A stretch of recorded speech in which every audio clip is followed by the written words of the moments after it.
power swing followed by zone 1 fault. Now let us verify zone 1 tripping. We will create a power swing followed by a zone 1 fault. To create a zone 1 fault after the power swing states, we have created a fault in zone 1 with this value. Now the relay is in reset condition. This is a single phase to ground fault.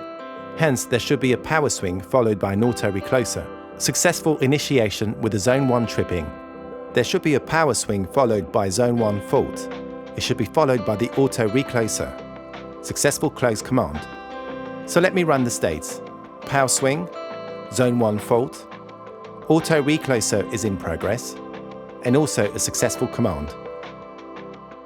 Now let us analyze the event record. The Siemens online spontaneous event list displays the power swing detect and zone 1 tripping process.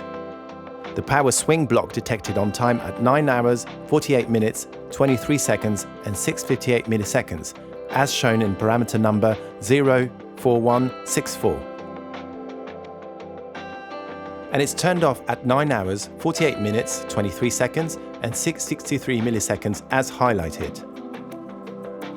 The difference between power swing detected off and the on results in 5 milliseconds.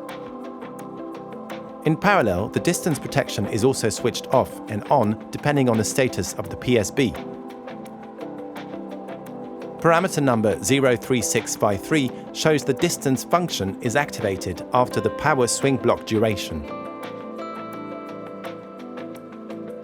Parameter number 03811 shows the tripping of the relay in zone 1.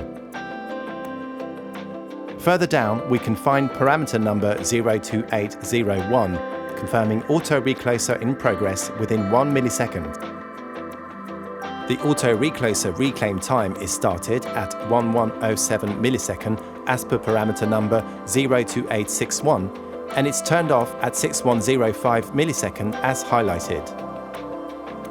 The difference between the off and the on time provides the reclaim time configured in the relay as 5 seconds, as per setting parameter number 3403. Within this reclaim time, no fault occurred resulting in successful auto recloser.